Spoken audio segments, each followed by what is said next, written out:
Saludos cordiales, os habla el gran maestro Miguel Illescas.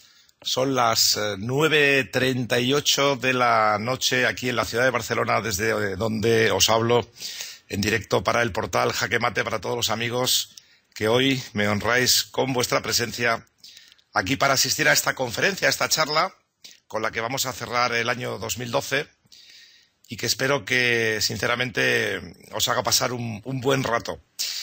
Bien, veréis que explicaremos una partida a lo largo de la jornada.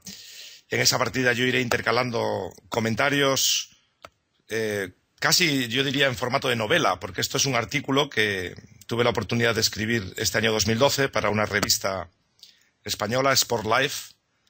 Se titula El espíritu de Capablanca y es casi como un cuento de Navidad, aprovechando las fechas en que estamos. Pues hoy, aparte de gran maestro, me voy a tener que convertir en narrador y contaros esta bonita historia.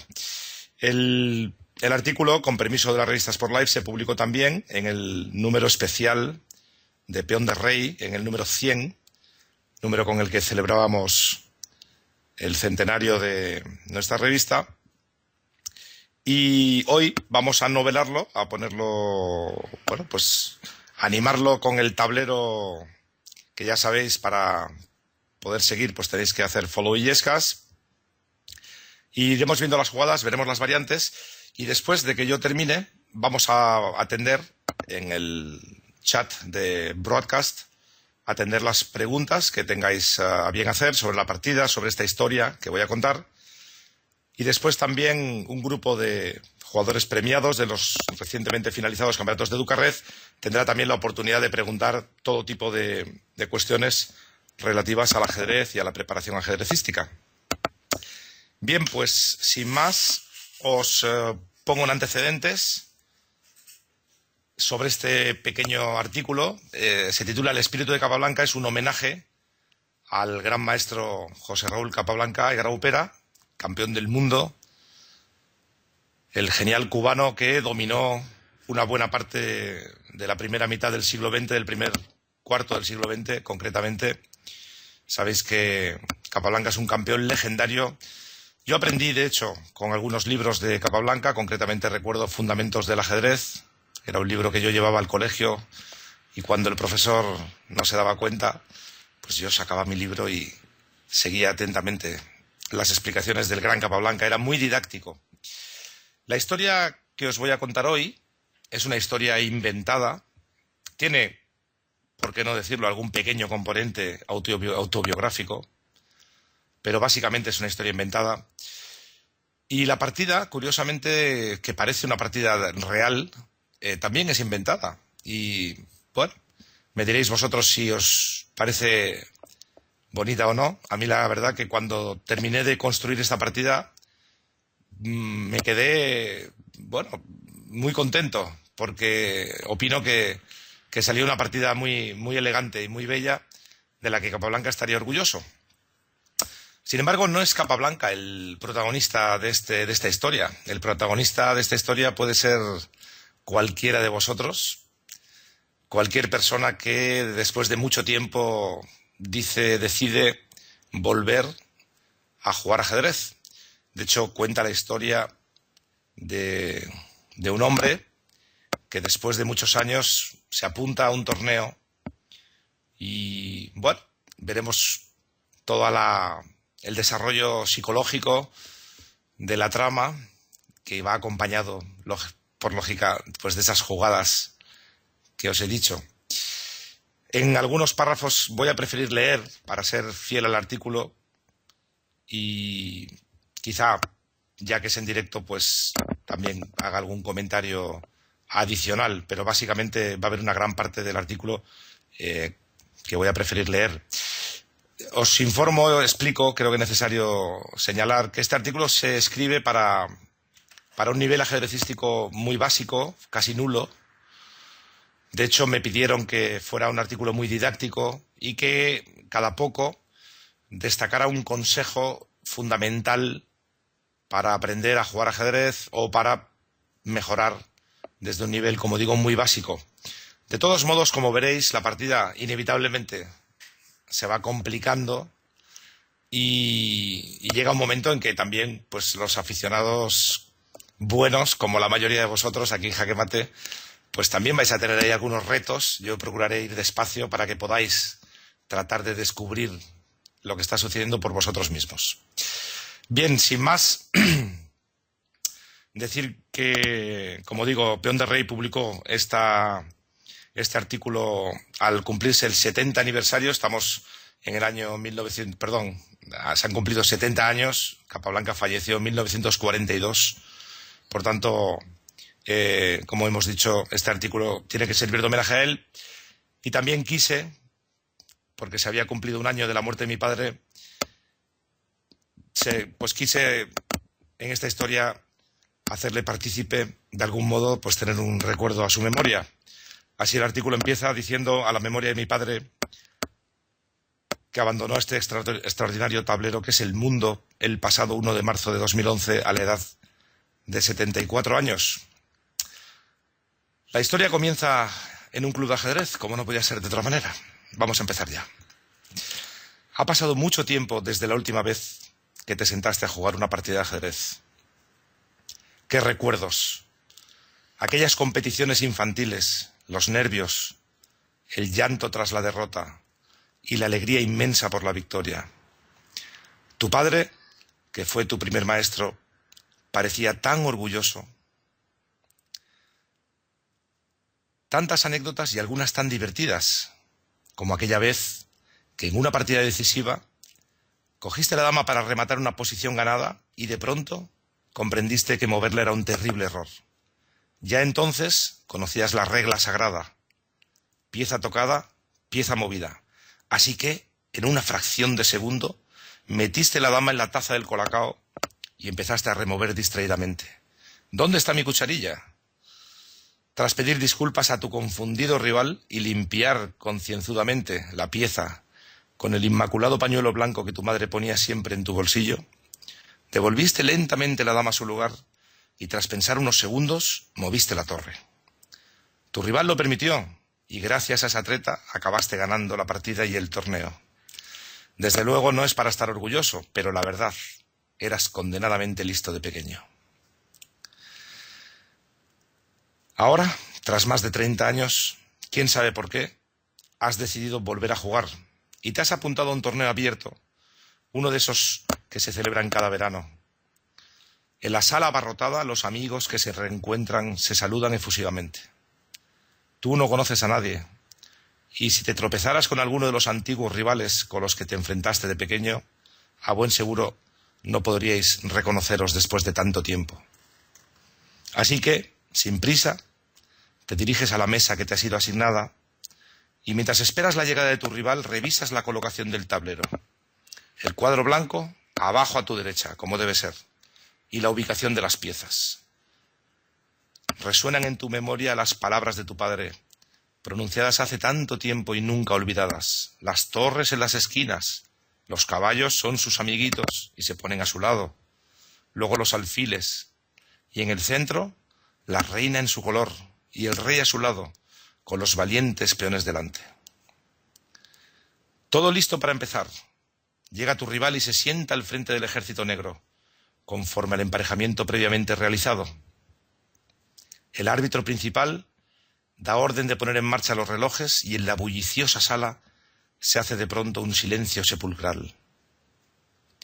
Envuelto en esa quietud, ahora te sientes inmensamente solo. Recuerdas con cariño a tu padre y echas de menos sus consejos y sus bromas. Por ello, decides que no vas a jugar esta partida solo y así, por arte de magia, el gran Capablanca aparece sentado a tu lado. José Raúl Capablanca, el genial cubano que fuera campeón mundial en los años 20, que pasó 7 años sin perder ni una sola partida, recuerdas. Tu jugador favorito, sin duda, cuyo libro Fundamentos del ajedrez leías a escondidas en clase. Con el gran maestro Capablanca de tu parte, la cosa cambia. Recuperas el ánimo y entonces, de acuerdo con las tradicionales normas de etiqueta, estrechas la mano del rival y da inicio a la contienda. Dominar el centro, seguro de ti mismo, avanzas 2 pasos el peón de rey. El gran maestro hace un gesto de aprobación. Tú recuerdas con claridad que en las primeras jugadas es fundamental ocupar con los peones el centro del tablero, ya que desde ahí se domina todo el campo de batalla. Tu rival responde mecánicamente y ocupa su parte del centro de modo simétrico. Los peones centrales han quedado bloqueados, pero eso no te preocupa. Nadie amenaza a tu peón, de momento. Y de hecho, serás tú el primero en crear amenazas. Desarrollar rápido las piezas es el siguiente consejo. Si tu rival fuera un absoluto principiante, podrías atreverte a intentar el mate pastor. Pero sabes perfectamente que frente a un jugador de torneo no funcionaría una táctica tan elemental. No quieres que tu posición quede comprometida con un ataque prematuro y por ello optas por el natural desarrollo del caballo de rey. Capablanca ni siquiera ha pestañeado. Es una buena señal. Para él estas jugadas iniciales son rutinarias. Atención al ataque y defensa, tercer consejo. Tu rival responde de modo natural, desarrollando una pieza y, lo que es más importante, defendiendo su peón central, que había quedado atacado por tu anterior movimiento. La partida sigue su curso. Alfil C4. Con este movimiento queda planteada la apertura italiana. Seguramente Capa habría preferido su favorita, la española, pero hoy no estás de humor para meterte en las complicadas variantes teóricas que se dan en esa apertura. Por el contrario, la italiana lleva posiciones fáciles de jugar. Caballo F6. Tu rival opta por esta jugada natural que da lugar a la defensa de los 3 caballos. Se abre ahora un importante abanico de posibilidades. Tu cuarta jugada va a marcar el carácter que ha de tomar la partida, por lo que te tomas unos minutos en contestar. D3. Nada nuevo bajo el sol. Defiendes el peón de la amenaza del caballo rival, a la vez que refuerzas el control del centro. Al mismo tiempo, este movimiento de peón permitirá la salida del alfil de dama.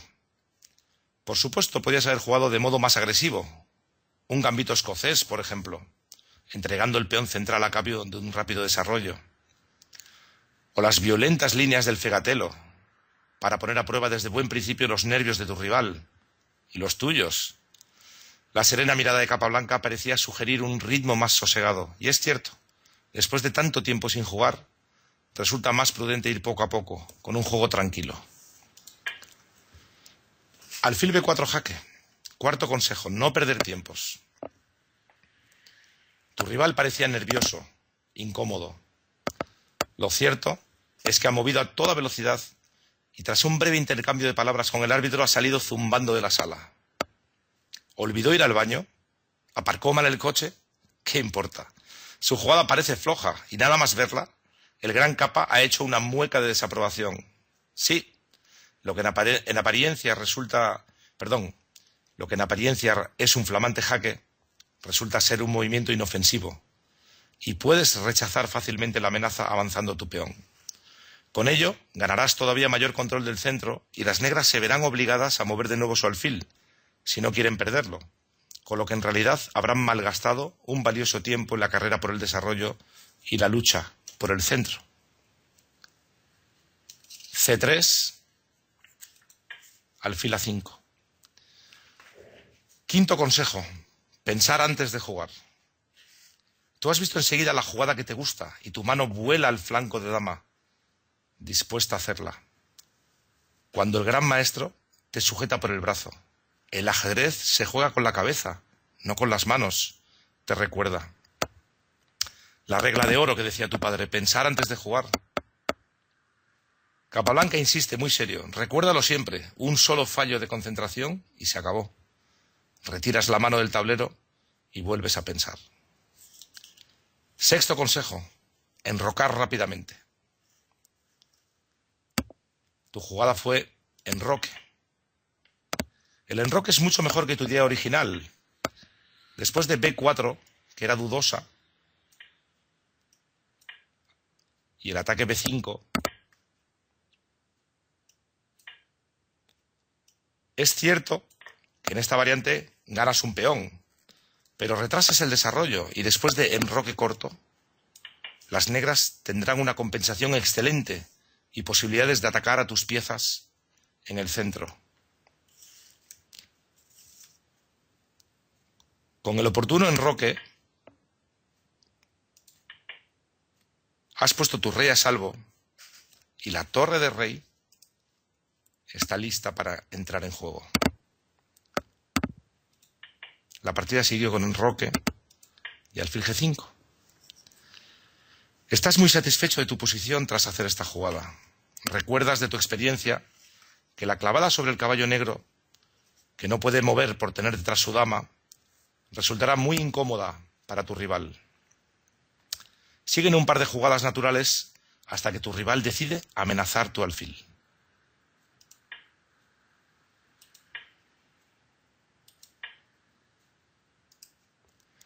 Aquí te surge una ligera duda. Querrías retirar tu alfil manteniendo la presión. Pero ¿qué pasará si el rival se expande en el flanco del rey, agresivamente? Capablanca susurra. No te compliques la vida. Haz las jugadas que te parezcan naturales.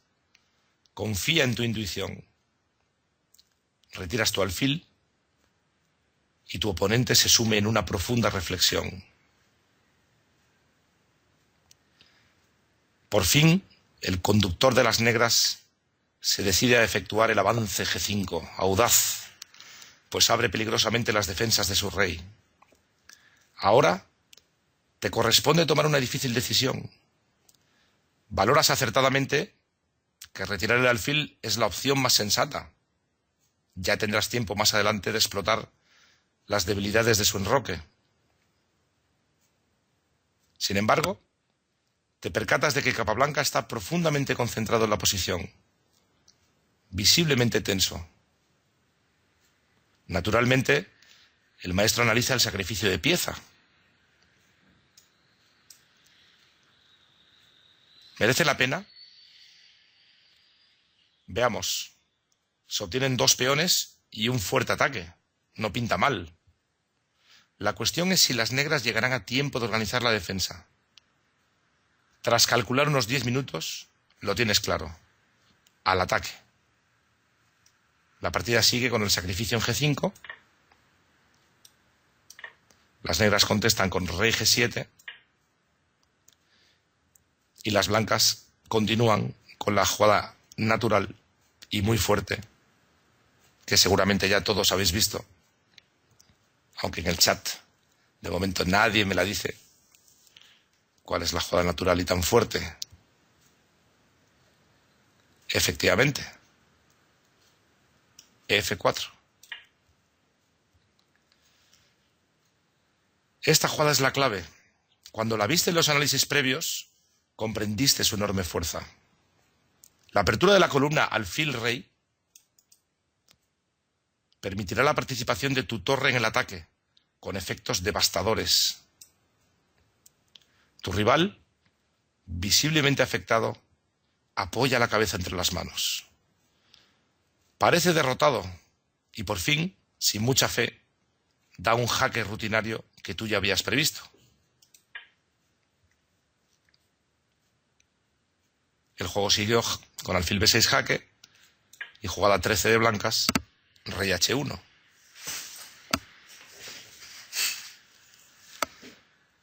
Séptimo consejo. Mantener la objetividad. Has apartado tu rey al instante y la verdad es que ya te ves ganador. Con la emoción de las últimas jugadas, habías olvidado la presencia a tu lado de Capablanca.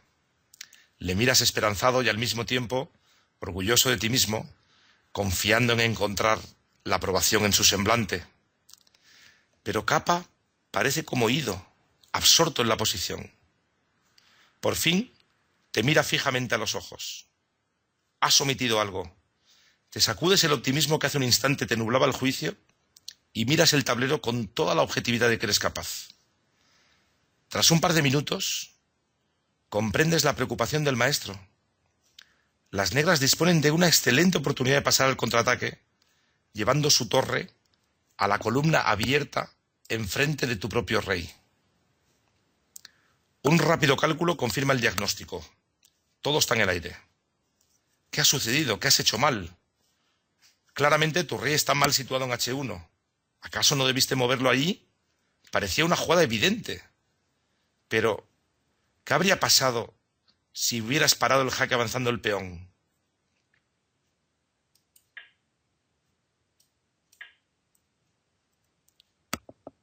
Eso es, esa jugada ganaba. Se desarrolla en tu mente la variante. D4, E por D, E5. Jaque, rey H1.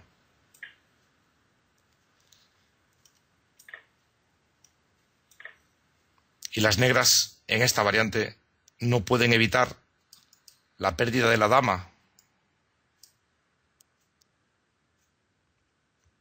Octavo consejo: controlar las emociones.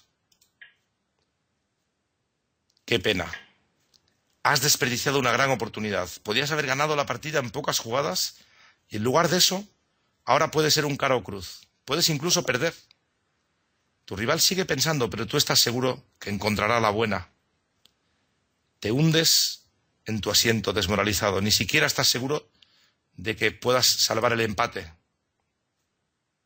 Entonces, Capablanca te mira gravemente y te pide que te levantes. ¿En medio de la partida? Sí, levántate, date un paseo, sal a tomar el aire, estira las piernas, haz lo que quieras. Pero cuando vuelvas aquí, hazlo pensando que la partida empieza de nuevo. Olvida lo que ha sucedido, vas a recuperarte de este error. Recuerda lo que decía Einstein. Hay una fuerza motriz más poderosa que el vapor, la electricidad y la energía atómica, la voluntad. Y tú quieres ganar esta partida. Te levantas y sales al patio, respiras hondo y permites que la brisa y los tenues rayos de sol relajen tu ánimo. Solo es una partida de ajedrez, te dices, y quizá no esté todo perdido. No voy a dejarme dominar por el pánico. Regresas al tablero, resuelto a seguir luchando. La partida continúa, con torre H8.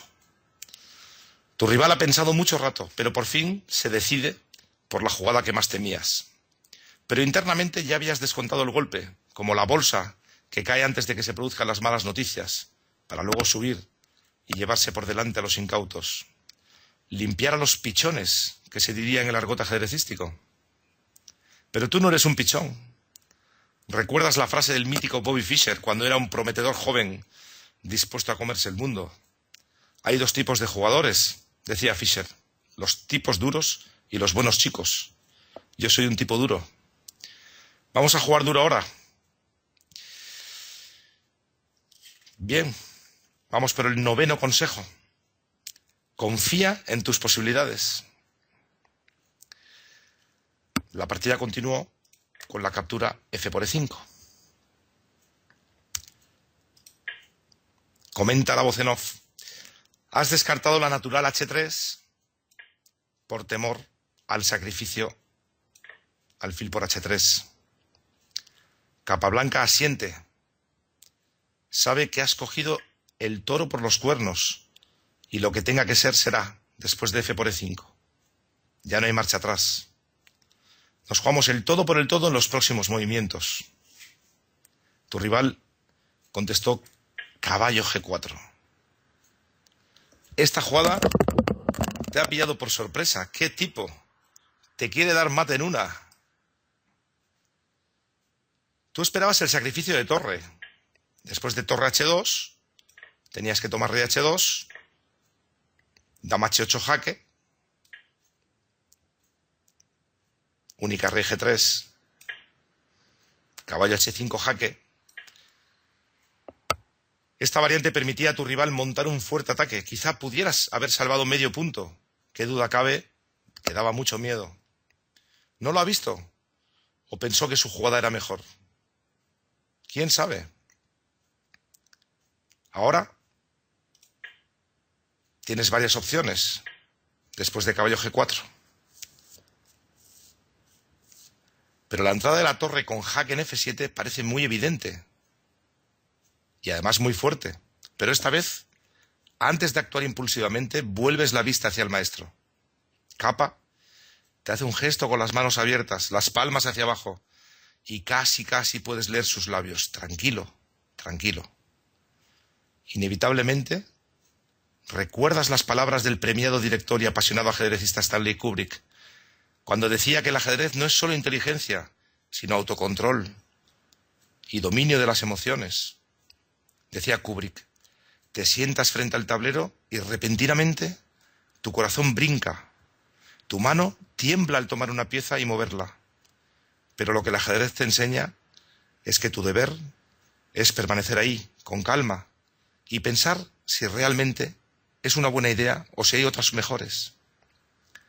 Así lo haces, y con disciplina te obligas a explorar las diferentes opciones.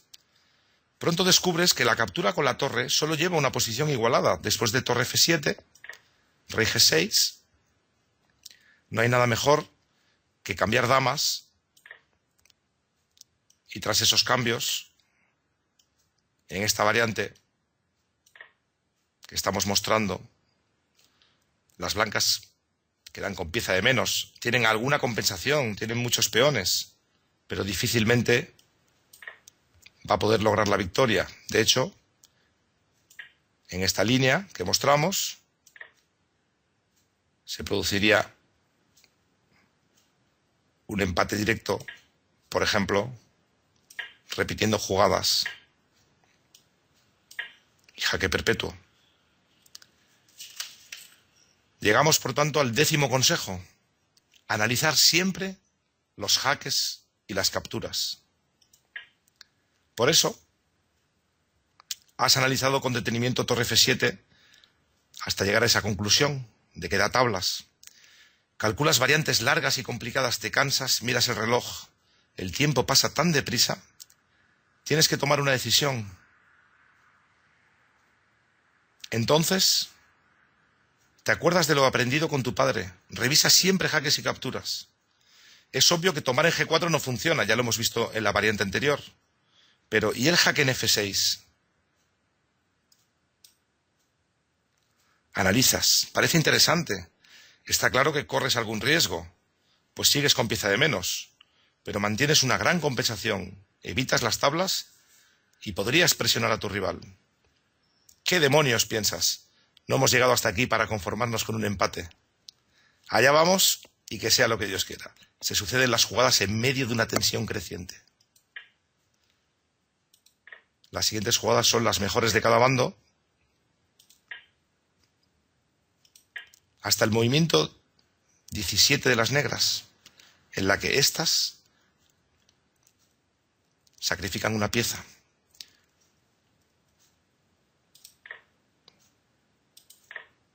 Y se alcanza una posición importante después del movimiento 19 de las negras.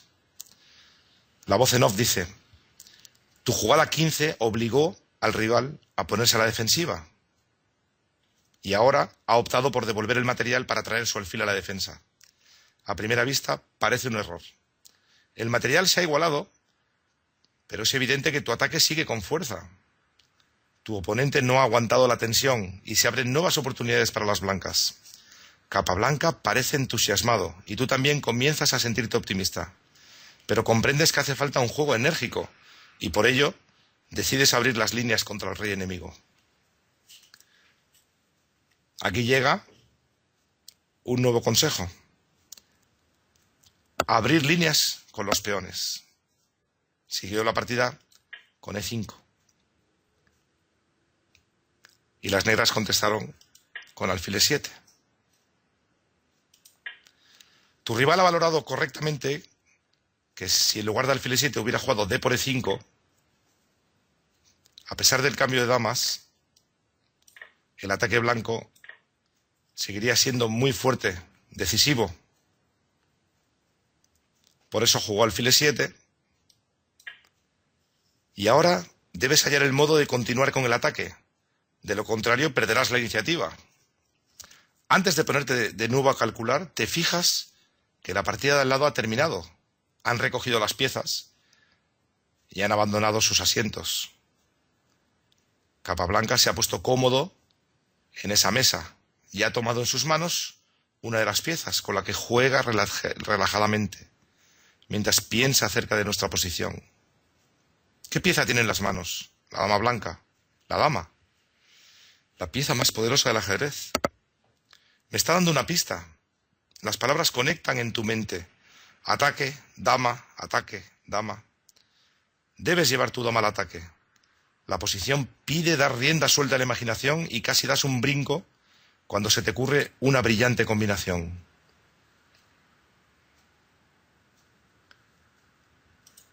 Caballo G5. Buena jugada. Todas las piezas confluyen sobre el punto F7. Y el rey negro va a sufrir una vez que desaparezca el único peón que le guarda. Pero evidentemente caballo G5 sacrifica una pieza y las negras la capturan. Y ahora llega un nuevo consejo. Llevar la dama al ataque.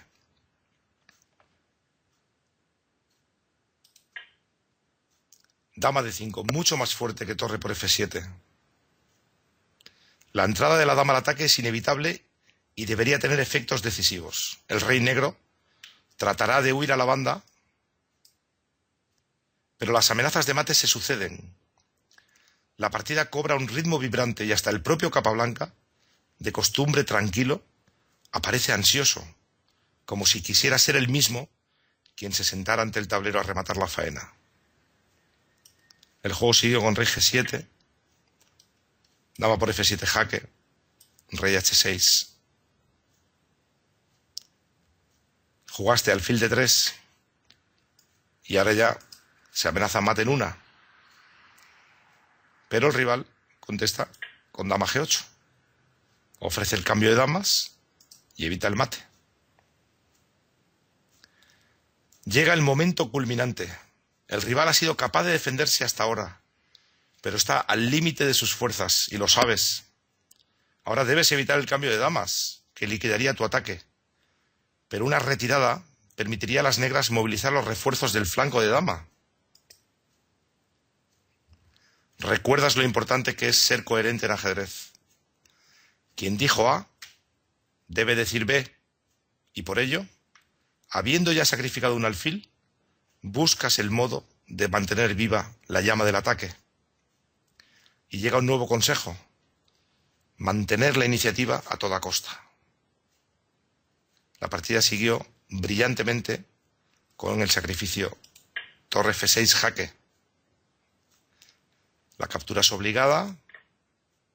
La dama blanca evita el cambio con ganancia de tiempo y el rey negro se ve obligado a adentrarse en solitario en territorio enemigo. Dice la voz en off: el sacrificio de torre ha servido para eliminar uno de los defensores del rey enemigo y alejarle todavía más de la cobertura de su ejército. Hemos ganado un tiempo para el ataque y sabes que eso puede ser determinante. Analizas ahora los jaques y los movimientos con tu dama, pero no encuentras el remate. Tras calcular decenas de variantes, te incorporas en tu asiento a tomar aliento. Te molesta admitirlo, pero la ayuda de capa te vendría ahora de perlas. Y de pronto oyes un susurro: habla con tus piezas. Tu dama y tu alfil están dando lo mejor de sí mismos, pero la torre del flanco de dama está pidiendo a gritos participar en la lucha. Su rápida aparición en el flanco de rey puede resultar concluyente. Ese nuevo consejo importante: habla con tus piezas. Evidentemente siguió torre F1. Las negras defendieron con alfil G4. Tu rival reacciona lo mejor que puede y trae refuerzos a su vez. Antes forzaste el cambio de una torre por el alfil enemigo. Estás inspirado y se te ocurre que ahora puedes entregar la otra torre. Cuando alguien sacrifica las dos torres en la misma partida, se habla de que ha hecho la inmortal, en honor a aquella famosa partida de Andersen del siglo XIX. ¿Podría funcionar? ¿Podría ser que jugaras hoy tu partida inmortal? Un nuevo consejo: ataca con todas tus piezas.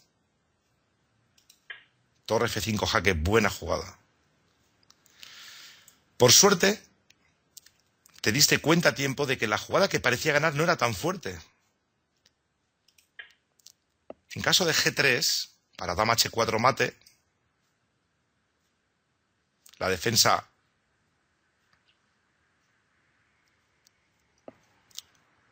dama G5 no serviría por el jaque en F7, seguido del jaque en F6. Pero las negras, contra G3, disponían de un jaque desesperado. Dama D5 jaque.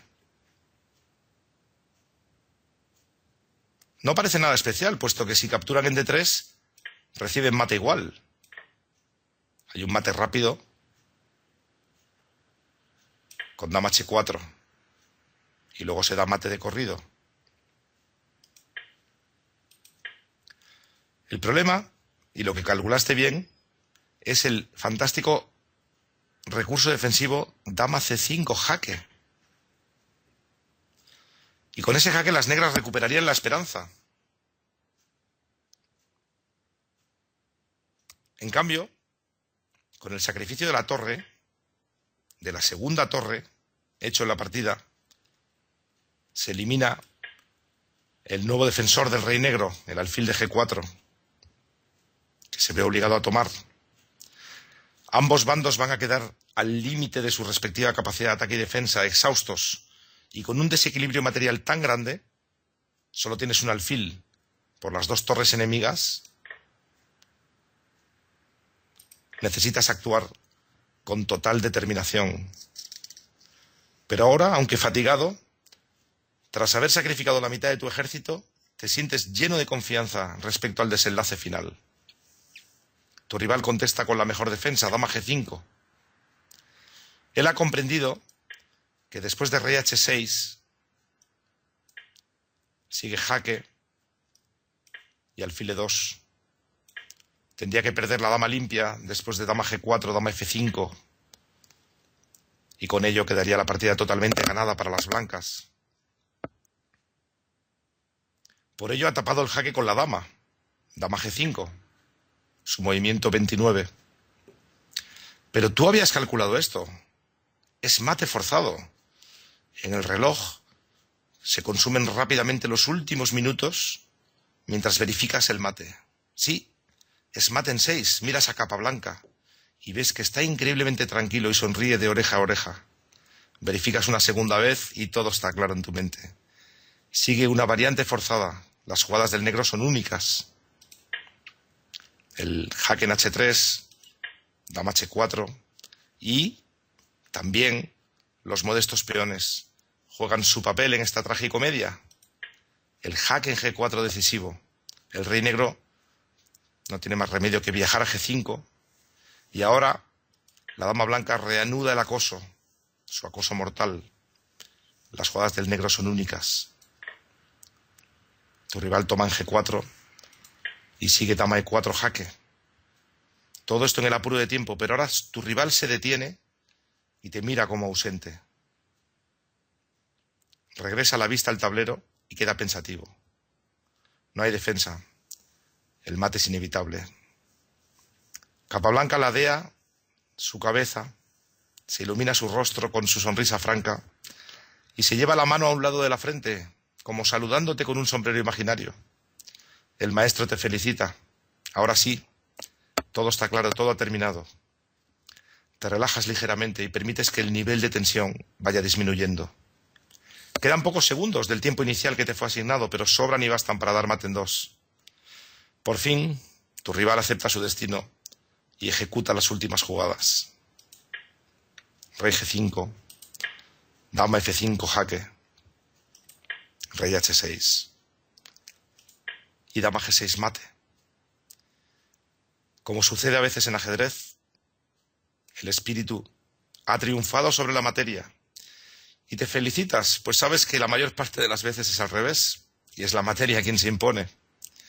Son muchas las jugadas que quisieron ser brillantes y acabaron olvidadas en el limbo de lo que pudo ser y no fue, o de lo bello que pudo haber sido. Formas subjuntivas que aplastan cruelmente y demasiado a menudo la belleza de los nobles ideales del ser humano. Por fin vuelves a la realidad cuando te das cuenta de que tu rival te está mirando con su mano extendida. Se la estrechas con una sonrisa compasiva y él, tras declinar amablemente la posibilidad de analizar juntos la partida, abandona la mesa y sale a toda prisa de la sala, casi tropezando con uno de los árbitros. Rebuscando en tus sentimientos, recuerdas por un instante el amargo sabor de la derrota. La derrota es dura de asimilar y solo encuentras consuelo cuando logras aprender algo de ella. Ya lo decía Capablanca, se aprende más de una derrota que de 100 victorias. Por cierto, ¿dónde está el bueno de Capa? Ya no está aquí, se fue. Regresó al mundo de los espíritus. La magia ha terminado y regresas definitivamente al mundo real. Miras tu reloj, son las 8. Si te das prisa, llegarás a casa a tiempo de dar la cena a los niños. Esta ha sido la historia. Esta fue la historia publicada en las revistas Sport Life este año 2012, que he tenido el placer de narrar hoy aquí para todos los que habéis venido a escuchar en este fin de año que estamos celebrando una temporada más de este portal Jaque Mate, que lleva ya 14 años llevando el ajedrez a tantas partes del mundo. Bien, pues quiero daros las gracias por haber estado ahí escuchando. Espero que la partida os haya gustado. Ya he dicho antes que es una partida inventada. Me gusta la posición final con la dama y el alfil solos contra dama y 2 torres. La verdad que las jugadas son de bastante precisión y si queréis esta partida podéis bajar el PGN y analizarla por vuestra cuenta. Veréis que no jugó mal este hombre después de tantos años. No jugó nada mal. Bien, vamos a ver, tenemos ya entonces que pasar a la segunda parte del evento de hoy, que como seguramente sabéis, pues va a consistir en un chat. Quiero dar las gracias a todos los que estáis ahí en el chat, felicitándome, muy amables. Tito Ajedrez, Belú Michés, Deli Deci, El Inmortal, Ernesto Rondón, Al Mustafa, Mario 9, Raisam. No puedo nombraros a todos. E4, Nombru, Thunder Machine. Gracias a todos. Ahora me dice Cárpatos que tenemos ya algunas preguntas. Van a tener prioridad en preguntar todos los jugadores que fueron premiados a lo largo de la celebración de los últimos campeonatos en Educarred. Y bueno, procuraré contestar con la mejor de las voluntades a todo lo que me preguntéis. Me pregunta Reichmann. Me dice, ¿cómo podemos mejorar nuestro cálculo? Bien, hoy en esta charla precisamente creo que he dado algunos consejos interesantes. Uno de ellos, el de analizar siempre los jaques y las capturas y ser bastante sistemático en eso, creo que puede ayudar mucho. Porque generalmente jaques y capturas y también quizá amenazas principales, como un ataque doble o cosas por el estilo, nos van siempre a conducir por los caminos más forzados y donde generalmente están las jugadas más desequilibrantes, ¿eh? En una partida, hoy en día está de moda evaluar con la valoración de la máquina, ¿no? No importa mucho si haces una jugada que da 0,20 o 0,30, entre igualdad o ligera ventaja, pero sí cuando omites un golpe terrible del rival, que suele ser casi siempre alguna amenaza muy poderosa, algún jaque, alguna captura. Por tanto, eso hay que mirar en primer lugar. También hay que, creo yo, seguir calculando solo cuando las líneas son más o menos forzadas. Cuando hay muchas variantes y el árbol se empieza a abrir, es mejor intentar cortar y guiarse por la intuición, tratar de valorar ya la posición, porque cuanto más se abre el árbol, más riesgo corremos de estar perdiendo el tiempo con el análisis. Otro consejo interesante para optimizar el cálculo es cuando, por ejemplo, sacrificamos un peón o sacrificamos una pieza. En esos casos, la gente cree que hay que calcular mucho y es todo lo contrario. Hay que calcular poco. Si sacrificas algo, tiene que ser bastante claro por qué lo haces. Y si tú sacrificas una pieza y resulta que a cada jugada tu rival tiene 5 opciones, lo más probable es que ese sacrificio sea incorrecto. Por tanto, una de las mejores formas de mejorar el cálculo es precisamente mejorando nuestra intuición, nuestro conocimiento ajedrecístico, viendo muchas partidas de los campeones del mundo y, podríamos decir, ampliando nuestra base estratégica. Bien, me pregunta Logón, ¿cuál fue tu partida más difícil? Es una pregunta, valga la redundancia, muy difícil, porque he tenido He tenido muchas partidas difíciles. He jugado con 10 campeones mundiales y la verdad que he perdido muchas más que he ganado. Y he tenido algunas partidas muy difíciles. Quizá para mí una de las partidas más difíciles que recuerdo de jugar fue la que perdí contra Vichy Anand en Linares, en un torneo en el que había perdido 5 partidas seguidas y tenía que jugar contra Anand. Yo tenía blancas, él era ya un jugador muy fuerte, era de los mejores del mundo. Y no conseguí el estado de ánimo para luchar, no lo conseguí y volví a perder una sexta partida. Al día siguiente, por suerte ya gané, todas las rachas negativas se acaban, pero aquella partida fue muy, muy difícil de jugar. Bien, más preguntas. Vamos a ver, me pregunta Delidechi. Dice, tengo 2200 en FIDE. ¿Crees que en este momento debería profundizar en las aperturas? Bueno, dices que nunca te lo has tomado en serio. Quizá, a ver, es fácil decirlo, pero deberías tratar de descubrir qué es lo que haces peor. Si lo que haces peor son las aperturas, pues evidentemente tendrías que, si quieres mejorar, tendrías que trabajarlas. La gente no le gusta hacer lo que hace peor. Siempre, si somos buenos en táctica, nos gusta hacer ejercicios de táctica, presumir con los amigos y nos reunimos. Si somos buenos en estrategia, nos gusta ver partidas de Karpov, ver partidas de Petrosian.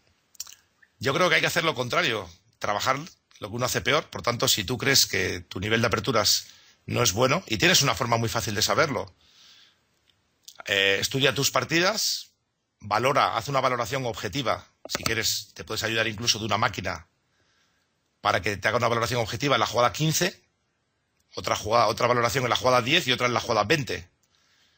Y entonces tú verás qué tal te están funcionando las aperturas, si estás haciendo malas posiciones. Otra pregunta de Fatmi Jumar, que me pregunta, hola GM, gracias por esta oportunidad, soy Miguel de Guipúzcoa. Una pregunta, tengo entendido que Capablanca decía que es mejor centrarse en estudiar finales más que cualquier otra cosa. Tengo 10 años, ¿qué consejo me da al respecto? ¿En qué medida estudiar aperturas o finales? Bueno, pues de nuevo es una pregunta también difícil, que va a depender mucho de tus circunstancias personales. A ver, el consejo de Capablanca, a pesar de que se hizo hace casi 100 años, sigue teniendo vigencia. Los finales, el estudio de los finales es lo más rentable que hay. Cuando hablamos de finales bastante básicos, finales no de cálculo, finales no muy difíciles. Los conceptos básicos de los finales, por ejemplo, la actividad del rey, la relación entre el alfil y el caballo, cómo se dominan esas piezas unas a las otras, alfil malo, caballo bueno, y lo contrario, alfil bueno, pareja de alfiles, peones pasados, todos esos conceptos en los finales realmente yo los pondría por delante de las aperturas. Sucede que tienes que alcanzar un equilibrio. No puedes presentarte a un torneo sin saber nada de aperturas. Tienes que intentar, por lo menos, que las 4 o 5 primeras jugadas no te pueda sorprender el rival. Se comete algunos errores graves en el estudio de aperturas. Mucha gente profundiza mucho, por ejemplo, una variante de la siciliana, y tú le juegas 2 F4, E4, C5, F4 y le pillas totalmente sin preparación. Eso no debería suceder. Un buen estudio de aperturas tiene que incluir, por lo menos hasta la jugada 5, saber un poco cuáles son las principales opciones y cómo hay que contestar. Entonces, equilíbralo, pero dale preferencia a los finales, al estudio de los finales, de los conceptos en finales, más que de finales concretos. Eso se puede conseguir estudiando libros de finales prácticos, por ejemplo. Y luego hay algunas obras también de finales concretos muy didácticas, aunque quizá para un nivel un pelín más avanzado, como podría ser toda la obra de Rey Ardiz y recientemente en español un libro muy bueno de Jesús de la Villa, aunque ese ya lo recomendaría a partir de 2200 Elo, el de los 100 finales que hay que saber. Bueno, otra pregunta Julio Osio, ¿cómo se puede mantener la concentración en una partida? Me es difícil mantenerme todo el tiempo sobre la partida, además de que juego muy rápido y me paro. Bueno, ahí es una cuestión de disciplina, ¿eh? Hay un dicho que dice, tú concéntrate, por ejemplo, un ejercicio, mejor dicho, que concéntrate en tu respiración. Te concentras en tu respiración, al cabo de 5 segundos o 10 te despistas, y empiezas a pensar en otra cosa.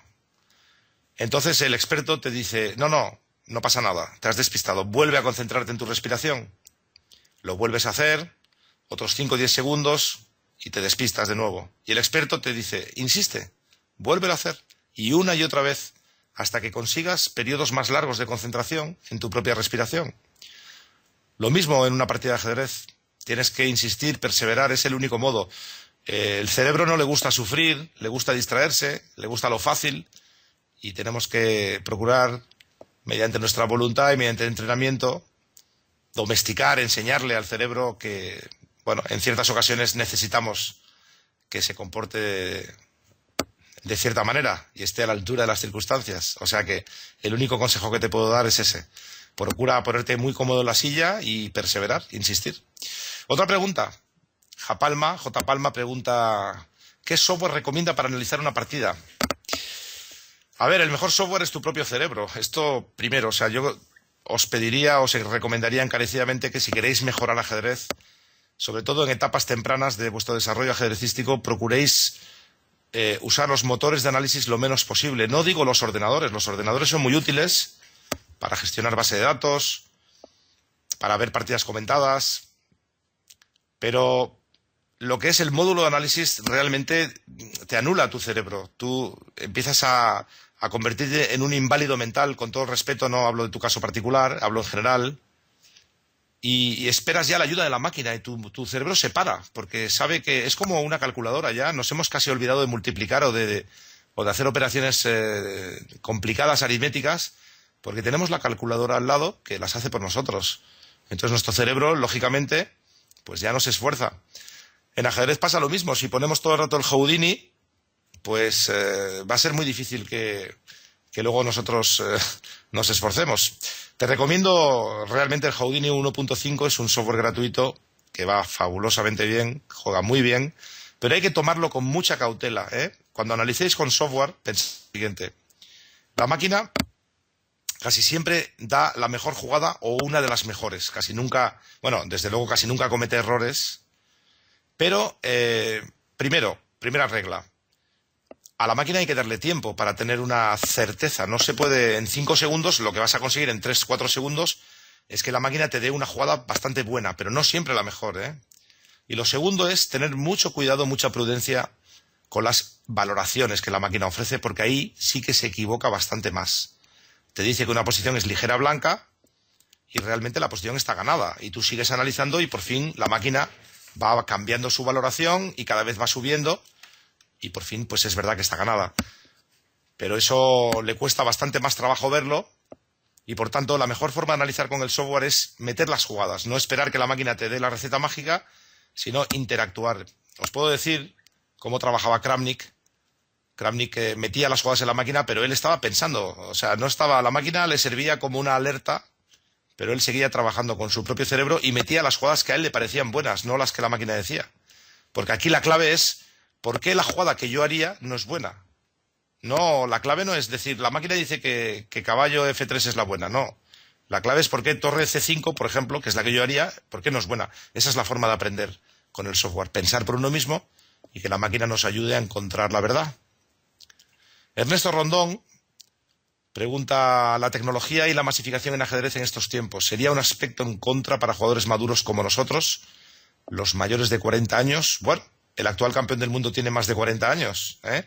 No le diré que le has llamado jugador maduro para que no se enfade, pero Vishy Anand es un jugador que es un ejemplo claro de cómo ha conseguido adaptarse a lo que tú comentas, la tecnología y la masificación en ajedrez. Es verdad que eso ha cambiado totalmente, nos pone quizá las cosas un poco más difíciles a los que somos de otra generación, pero nos podemos adaptar y podemos también sacar partido de ello. Fíjate, pues el caso concreto de Anand, cómo ha logrado, a pesar de todo, mantenerse a ese altísimo nivel durante tanto tiempo. Tengo que ser más breve respondiendo porque veo que se acumulan las preguntas. Para entrenar nuestro cálculo, pregunta Reichmann otra vez, que era sobre todo la pregunta que quería que me respondieras. Entrenar el cálculo, yo te puedo decir lo que hice, por ejemplo, el año 90-91, cuando yo tenía 23, 24 años, empecé a entrenar seriamente. Y en una de esas sesiones de entrenamiento me fui a un lugar apartado, un apartamento en un pueblo donde no había nada que hacer, con un amigo, y me llevé un libro que era un libro de estudios artísticos, finales artísticos, pero finales artísticos de mucho cálculo. Es un libro de Spielman y Lifshitz que se titula, como era, Test Your Endgame Ability. Comprueba tu habilidad en los finales. Era un libro de muchísimo cálculo. Mi amigo, que no era muy fuerte jugador, pero bueno, tenía 2.200, 2.300, José María Celaya, todavía muy buen amigo mío, pues el tío era durísimo porque tenía el libro con las soluciones. Y entonces me ponía el reloj, le daba al reloj, yo tenía que jugar en tiempo real y me acuerdo que salí con mucho músculo de allí. Estaba muy fuerte calculando porque había entrenado muy seriamente. Cualquier amigo tuyo, con el Houdini o con el libro, puede ser un excelente entrenador. Te pones el reloj, te lo tomas en serio y vas entrenando, practicando, y ese método sin duda mejorará tu capacidad de cálculo. Puede ser posiciones del Informator, posiciones de cualquier libro de problemas, colecciones de estudios o sencillamente los problemas que salen en Peón de Rey. Bien, más preguntas. Ernesto Rondón: siempre existe el mito de aquellos jóvenes que vienen con ímpetu a derrotar a nosotros, los más veteranos. ¿Puede la experiencia amarrar los ímpetus de la juventud en ajedrez? Bueno, claro, sin lugar a dudas. La experiencia y la energía se combinan en el jugador de ajedrez tratando de alcanzar el equilibrio óptimo. Antiguamente se decía que ese equilibrio estaba en los 30 años. Hoy en día yo me atrevo a decir que ha bajado a una edad 25, 26.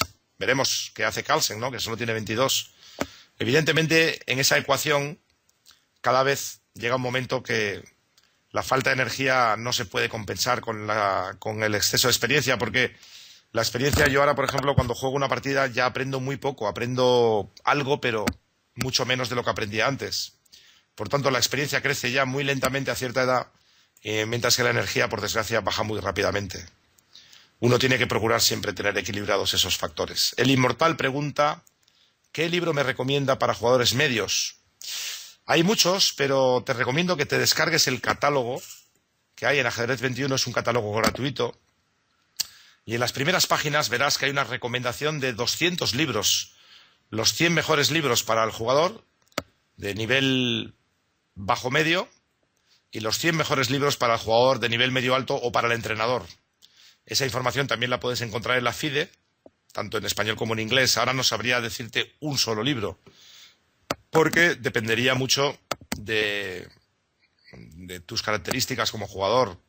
Yo aprendí mucho con Botvinnik y sus partidas selectas, con libros de Alekhine. Casi siempre procuro elegir libros de campeones mundiales porque me da mucha garantía de que el tiempo que estoy invirtiendo lo hago con contenidos de calidad, lo cual no significa que haya autores modernos de mucho éxito, muy didácticos, como son Rawson o Agarth.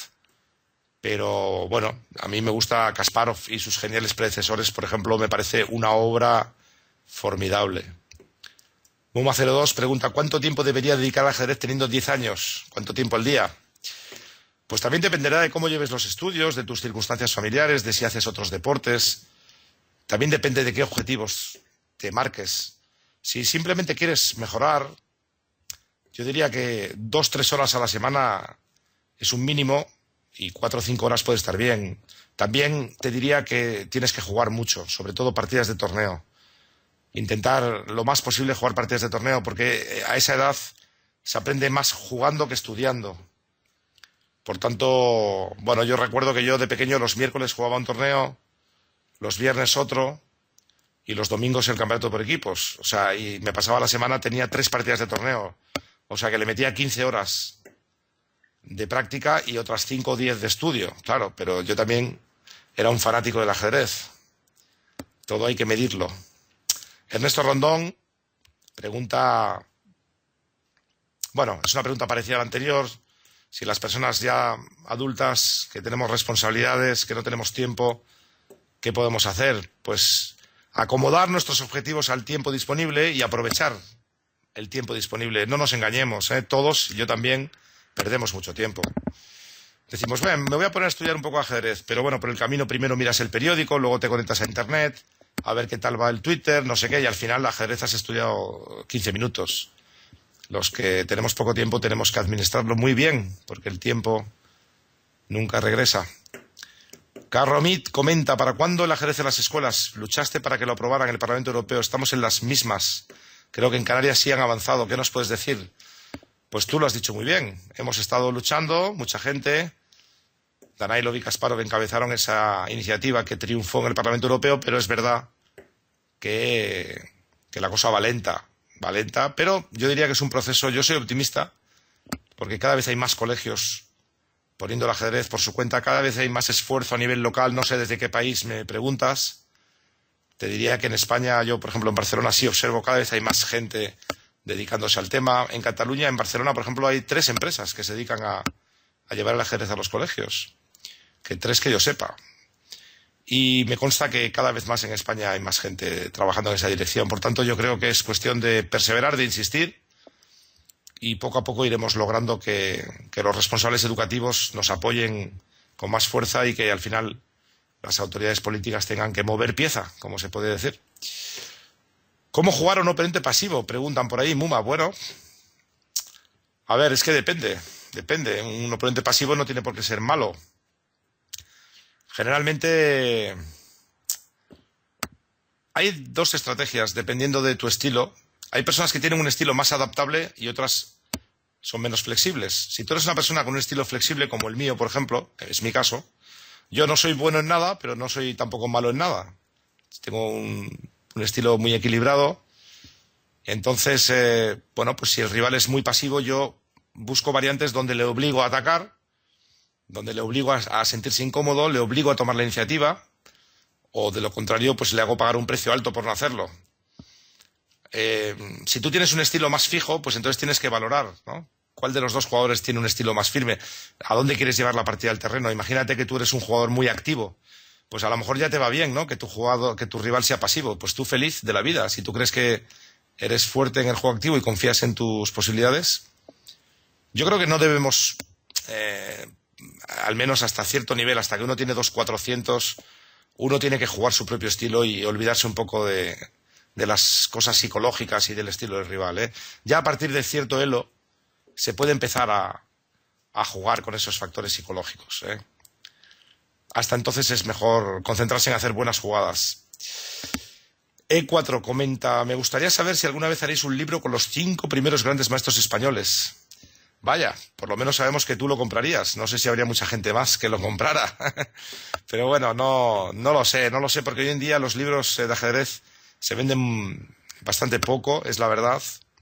Ahora hemos empezado a lanzar libros en formato electrónico con el proyecto Chess Apps, que sabéis que hay bastante material gratuito y seguirá habiéndolo, ¿eh? Os digo que seguiremos publicando contenidos gratis. Publicaremos tantos contenidos gratis que no te los vas a poder acabar.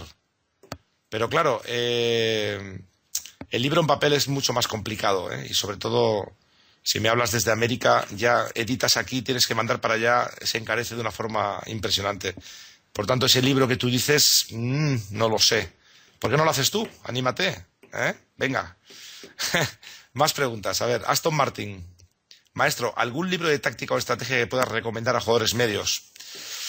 Bueno, a ver, hay una obra de Grau, que es el Tratado General de Grau, que habla de táctica y estrategia. Es un libro un pelín anticuado, pero es muy completo, ¿eh? Y el 90% de lo que tiene merece mucho la pena. Hay una edición revisada por los amigos de la Casa del Ajedrez que está francamente bien. No es un libro demasiado caro y te lo puedo recomendar. También hay otros modernos y te remito de nuevo a la lista que he pasado antes de los 100 mejores libros en lengua castellana, que puedes encontrar tanto en el catálogo de la página ajedrez21.com como en la propia FIDE. Mickey Mouse, un tipo simpático, me pregunta, una vez que terminó la apertura, me cuesta tener visión estratégica y empezar a trazar planes. ¿Cómo puedo mejorar este aspecto?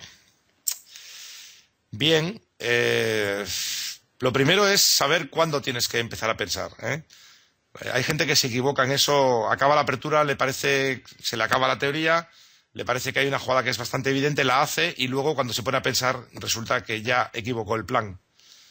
Por tanto, esa fase de transición de la apertura al medio juego es una fase que hay que tomarse con mucho cuidado. Son jugadas muy importantes que van a marcar el rumbo.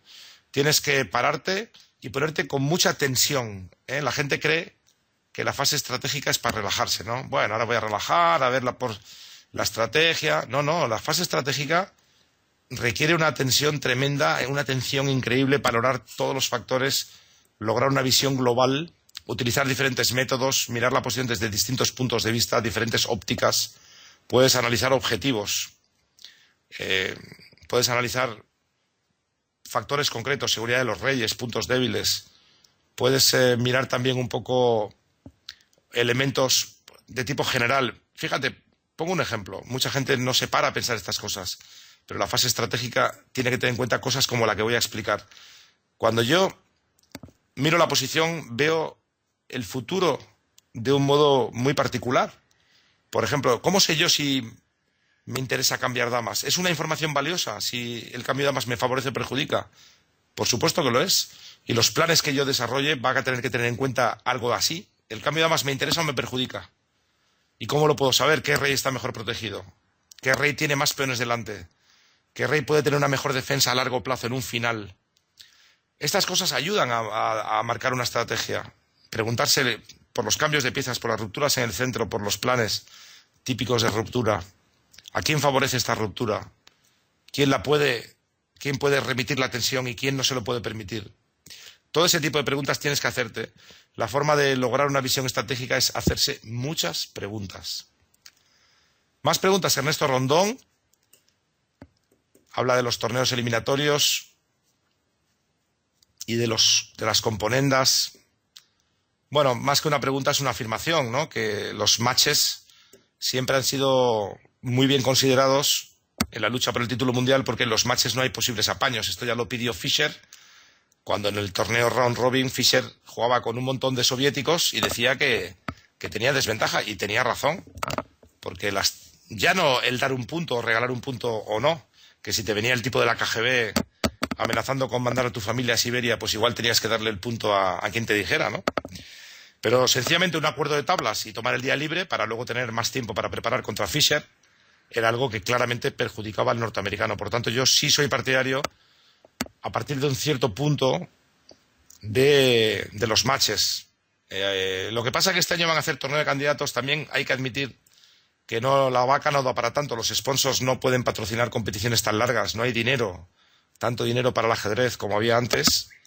Y por tanto, el sistema de matches demasiado largo es complicado de llevar a la práctica.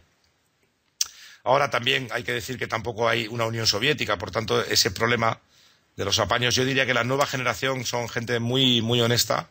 Los Magnus Carlsen, Aronian y compañía, también Anand, Kramnik, es que no hay problema por ahí. Por tanto, el formato torneo doble vuelta no me parece mal tampoco. Thunder Machine pregunta: hola maestro, soy de Argentina, saludos para Argentina. Me llamo Santiago Zapata. Charles pregunta: casi siempre quedo con desventaja posicional y por ahí me veo forzado a intentar chistes tácticos. ¿Podría mejor con la estrategia? Quizá tienes mal repertorio de aperturas, o quizá tienes mala transición de la apertura al mediojuego. Te recomiendo que hagas un estudio de tus partidas para saber cuál es tu punto débil. Toma la máquina, por ejemplo, el Houdini 1.5, y con tu propio criterio también, y analizas tu posición en la jugada 10, en la jugada 15, en la jugada 20. No analizar muy a fondo, saber si estás mejor, peor o perdido, un poco mejor, y haces una pequeña estadística. Y dices, de 10 partidas, en 2, en la jugada 10, estoy muy mal, mi posición no me gusta. Bueno, pues entonces tienes un problema muy grave de aperturas. Si es en la jugada 15, tienes un problema a lo mejor en aperturas y transición, y si es entre la 15 y la 20, quizá tu problema ya es de interpretación en el medio juego. Entonces, bueno, luego tienes que leer libros y estudiar partidas de los que saben, no te queda otra. Hola, ¿me podrías responder cuánto tiempo se dedica al ajedrez al día? Más o menos he dicho antes ya, depende de los objetivos. Kramnik, en sus buenos tiempos, cuando quería ser campeón del mundo, dedicaba 8 o 10 horas al día. La palabra domingo no estaba en su vocabulario, igual que fiestas, salidas. Todo depende de lo que uno quiere. Hay gente que me pregunta, que está jubilada, que quiere dedicar 10 horas al día. Le digo, tienes que disfrutar en primer lugar. Si tu objetivo es disfrutar, pues dedícale, no sé, a estudiar ajedrez 4 o 5 está bien, a la semana. Si ya quieres mejorar seriamente, pues tienes que empezar a dedicarle algo más y, como he dicho antes, también compaginar estudio y práctica. Lo que no puedes hacer es estar jugando rápidas 1-0 en jaque mate todos los días. Eso no puedes, porque eso no te va a ayudar a mejorar. una vez al mes o media hora a la semana, jugar unas rápidas 1-0 no te va a hacer ningún daño, te puede ayudar a los reflejos, pero el abuso de ese tipo de prácticas, desde luego, no van a contribuir a tu desarrollo.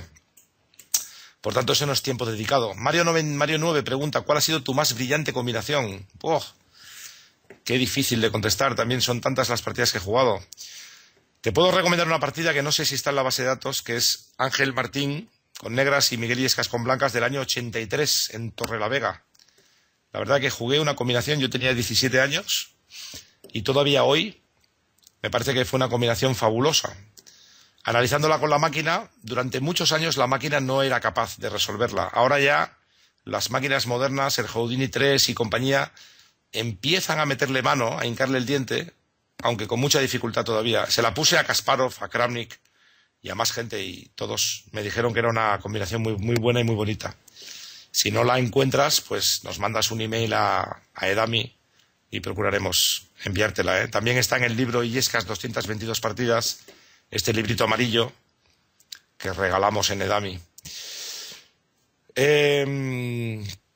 Mensa Fomento pregunta, Miguel, soy Andrés de La Palma, ¿cuánto tiempo se dedicaría estudiando ajedrez? Bueno, creo que he contestado esa pregunta ya del tiempo que hay que dedicar en función de objetivos, circunstancias personales, edad. Yo no dedicaría más de 1 hora o 2 al día porque eso ya es para profesionales, yo creo. Cárpatos te dice, tendremos que parar en un momento dado, ya me dirás. Sí, claro. Bueno, vamos a contestar hasta las 11, si os parece, 10 minutos como máximo, y ya entonces lo podemos dejar, ¿eh? E4 pregunta, me gustaría saber si alguna vez haréis un libro con los 5 primeros grandes maestros españoles. Bueno, creo que ya he contestado antes. ¿Quiénes son los 5 mejores? ¿Pomar, Medina, Rey Ardiz, Vallejo y yo? ¿O qué? ¿Ahora me estoy dejando a alguien? No lo sé. Sería difícil de decir, o habría que contar a Shirov. Sería difícil de decir. Y aparte, ya te digo, sería un libro que sería más bien para coleccionistas. J. Palma pregunta, ¿puedes recomendar un plan de entrenamiento para un niño? Hombre, lo primero es si el niño quiere entrenar, ¿eh? Obligar yo creo que no es una buena idea. Si él quiere entrenar, pues que él diga qué días o qué esfuerzo quiere hacer y en base a eso plantearle el entrenamiento, pero no al revés. Por tanto, primero habría que saber cuántas horas va a dedicar el niño, con qué supervisión.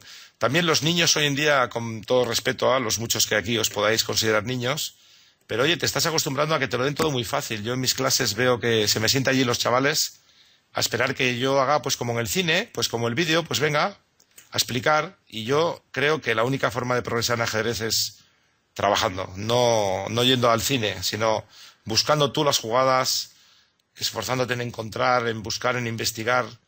Por tanto, a veces me viene gente y me dice, oye, ¿cómo puedo? Pues oye, piénsalo tú, estúdialo tú, búscalo tú. A mí me gusta, por ejemplo, que mis alumnos me vengan con preguntas muy concretas o por lo menos preguntas que me demuestren que se han tomado un interés previo, ¿no? Que han trabajado. No me gusta la gente que quiere que se lo den todo hecho y además creo que darlo todo hecho no ayuda. Soy de aquellos que cree que es mejor enseñar a pescar que dar el pescado. Propuesta de pregunta, ¿es mejor estudiar teoría de forma directa, dice Fatmi Humar, o estar continuamente viendo partidas de grandes jugadores? Libro mi sistema. Yo diría que las dos cosas. Quizá en una etapa más temprana es mejor que te guíen como mi sistema y poco a poco, cuanto más avanzas tu nivel, tienes que ir por ti mismo profundizando en las partidas de grandes jugadores con libros, por ejemplo, como mis geniales predecesores de Kasparov. Ernesto Rondón, una pregunta más. ¿Cuál ha sido el torneo más fuerte que ha jugado usted y cómo se preparó? ¿Cuál ha sido el rival más duro y cómo le fue? Bueno, he jugado tantos torneos y tantos rivales duros. A mí el rival que me ha costado mucho siempre ha sido Anand. Anand era increíble. Yo he conocido a Anand en una época muy amplia, desde los años principios de los 90 hasta bien entrado el siglo XXI, y cuando jugaba con él era muy difícil, era un rival muy incómodo, ¿eh? Siempre te hacía todas las que te molestaban, se preparaba muy bien, jugaba muy rápido, te metía mucha presión psicológica con el juego rápido, en aperturas era muy impredecible, tenía una visión táctica y estratégica también muy universal, muy completa.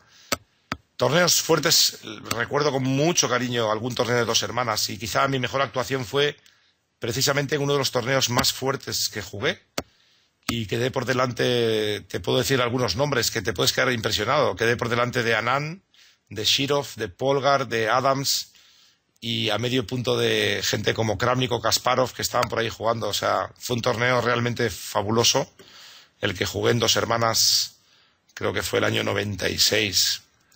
Hice tablas con negras con Kasparov, la única vez que he conseguido tablas con Kasparov. Había jugado otras 3 y siempre había perdido. Últimas preguntas, amigos, amigas. Propuesta de pregunta: en táctica parece más fácil progresar con muchos ejercicios. Pregunta Fatmi Humar. Al final mejoras. En estrategia es más difícil. ¿Qué recomiendas para estudiar estrategia? Hay libros especiales para ello, ¿eh? Sí que los hay y te recomiendo esos libros para que te vayan orientando. De hecho, en esa lista de libros que hay, de los 100 libros que recomiendo en Ajedrez 21, encontrarás muchos que hablan de estrategia. Recientemente hay algunos que han tenido cierto éxito. No sabría tampoco... Yo, por ejemplo, cuando estudiaba partidas selectas de Botvinnik, el tío era pura estrategia, ¿no? Te enseñaba muchísimo conceptos. Hay un libro que me gusta mucho también, que es Ataque y Defensa, que aunque habla del ataque y de la defensa, como su propio título indica, encierra muchísimos conceptos estratégicos en torno a temas como de la debilidad de casillas. Es cuestión de probar varios libros y nadie acierta el primer libro. Tienes que preguntar quizá a amigos, en foros también. Yo tendría que ver muy bien cuál es tu nivel, un análisis de tu juego para poderte recomendar con precisión milimétrica un libro. También os digo a todos vosotros que os aprovechéis un poco de que nosotros en EDAMI, en la escuela que dirijo, cualquier persona que nos escribe, que compra un libro y nos hace un pedido y nos dice: oye, he comprado un libro pero me gustaría comprar alguno más que me encaje tal, y nos dice su nivel y tal, pues le asesoramos casi siempre con mucho interés, ¿eh? Vamos acabando. Últimas preguntas. Últimas preguntas. Alogón, ¿cuál crees que es el mejor jugador de la historia? Bueno, qué difícil también, porque yo tengo 2 candidatos, que son Fischer y Kasparov, cada uno por una razón. Fischer creo que obtuvo la mayor distancia respecto a sus contemporáneos. Él tenía 2.780, cuando el número 2 del mundo tenía 2.700 y el número 3, 2.650. Fischer sacaba una ventaja abrumadora a sus rivales. Kasparov dominó el panorama ajedrecístico internacional por 20 años. Son muchos años, ¿eh? En una época de grandes jugadores como Anand, Ivanchuk, Kramnik, Karpov. Esos 2 creo yo que son los que elegiría, si tuviera que elegir solo 2. Si pudiera ya decir 3 o 4, metería a Capablanca, 7 años sin perder partida, o a Lasker, 27 años como campeón del mundo, o a Morphy, que machacaba a todo lo que se le ponía por delante. Tantos y tantos campeones, ¿no? Y luego admiro mucho también a Tal por su estilo de juego, y a otros muchos campeones. Bueno, pues si hay un jugador de élite al cual podamos seguir y aprender de su juego, ¿cuál sería ese jugador? Bueno, hoy en día hay muchos. Kramnik es muy didáctico, yo creo. Vladimir Kramnik es muy didáctico. Evidentemente tienes que quitar todas esas tablas cortas y quedarte con la chicha de sus partidas. Para la táctica, Magnus Carlsen es fabuloso. Para la creatividad, puedes coger partidas de Aronian si quieres jugadores modernos. Yo creo que cada uno de ellos tiene sus puntos fuertes, ¿no? Para un estilo universal y completo, puedes buscar partidas de Vishy Anand. Creo que todos pueden aportar mucho. Y bueno, pues una última pregunta, ya de JJ Cisnero, que pregunta qué pienso del ajedrez a nivel educativo aquí en España. Creo que he contestado antes, creo que el ajedrez cada vez tiene más fuerza en el segmento educativo. Creo que ahora hay cada vez menos nivel ajedrecístico en España, me refiero a alto nivel. Nivel medio está creciendo, que duda cabe, pero grandes jugadores y promesas creo que cada vez hay menos. Y eso creo que también es por una cuestión de orden práctico. Mientras que en Ucrania el sueldo medio son 300, 400 euros, un chico joven tiene una expectativa real de ganarse la vida jugando ajedrez, puesto que viene aquí a España, juega el verano, gana 3.000, 4.000 euros y ya con eso cubre el año en su país. Aquí la situación es muy diferente. Como bien sabemos, la vida en España es bastante más cara y más que nos la van a poner. Y por tanto, dedicarse al ajedrez es una profesión de riesgo. Y muchos talentos jóvenes, lo hemos visto en los últimos años en España, están optando por por seguir con sus carreras universitarias y tener el ajedrez como hobby. Bien, eso no quita que evidentemente talento hay y algunos de los jugadores, por ejemplo David Antón, que recientemente ha obtenido buenos resultados y que no hace mucho, por cierto, me ganó una partida, lo cual ya significa algo. Álvaro Alonso también es un jugador bastante prometedor, que también tiene esa disyuntiva con la carrera universitaria. Ese es un gran problema que tenemos aquí, falta apoyo, pero el apoyo hay que darlo cuando los chavales tienen 10 años. No se puede pretender dar un pequeño apoyo a un tío de 20. Una persona con 20 años ya tiene que haber tomado una decisión. Por tanto, yo sería partidario de programas de becas mucho más generosos, aunque fueran más reducidos. En lugar de apoyar a 10 mal, apoyar a 3 bien. Esto siempre he insistido en esa política de la Federación Española. Creo que si a un chaval de 10 años le pusieran, no te digo un sueldo, pero una ayuda muy fuerte, ese chico se podría tomar un interés sabiendo que esa ayuda la va a tener hasta que se convierta en un jugador muy fuerte. Eso es algo que no se hace, se prefiere la política de repartir más las ayudas, lo cual está bien, pero al final acabamos un poco pagando a chavales de un nivel medio para que hagan turismo y bueno, no sé si eso es una política deportiva muy acertada, ¿eh? Me permito esta pequeña crítica a las federaciones, tanto española como autonómicas, una crítica que es constructiva, porque por otro lado la mayoría de gente que está en esas federaciones hace un trabajo estupendo.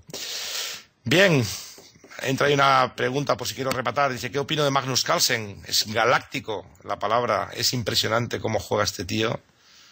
Tiene un ajedrez que ya es de otro siglo, para mí ya me supera.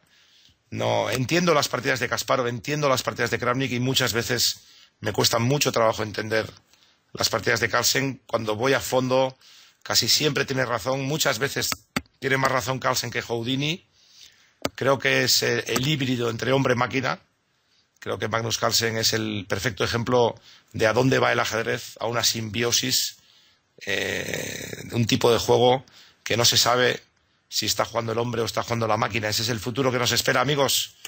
Amigas, ha sido un placer estar con vosotros. Estoy, como veis, ya casi sin voz. Son las 11 de la noche. Hemos cumplido puntualmente el horario. Os doy las gracias por haber estado ahí. Doy un saludo muy cariñoso a todos los chavales, chicos y chicas que habéis jugado los campeonatos. Sabéis que el proyecto Jaque Mate lleva 14 años. Os puedo decir que hay un cierto peligro de que este proyecto no pudiera seguir. No es ningún secreto que muchas empresas en España pasan dificultades. Fundación Telefónica, que ha sido nuestro patrocinador durante estos 14 años, no es ajena a la difícil situación económica que atraviesa España y no sería extraño que para el año que viene dejaran de patrocinar este portal. Buscaremos alternativas, si es que llega a darse ese caso. Si queréis, si os animáis, no estaría de más correr la voz y que empezarais a escribir, no a Educarred, al buzón nuestro, sino al buzón general de Fundación Telefónica, diciendo lo importante que es para vosotros que Jaque Mate siga existiendo y que podamos seguir promoviendo el ajedrez como venimos haciendo desde hace tanto tiempo. Corred la voz, salva Jaque Mate, nuevo hashtag en Twitter, salva Jaque Mate. No os preocupéis, nosotros creo que lo salvaremos igual, pero vuestra ayuda, la verdad, que nos vendría francamente muy bien. Amigos y amigas, feliz año nuevo, felices fiestas. Supongo que veis, ¿no?, lo bien que me lo paso delante de un tablero. Espero transmitiros ese optimismo y ese amor por el ajedrez. Feliz Navidad, gracias por todo. Hasta siempre.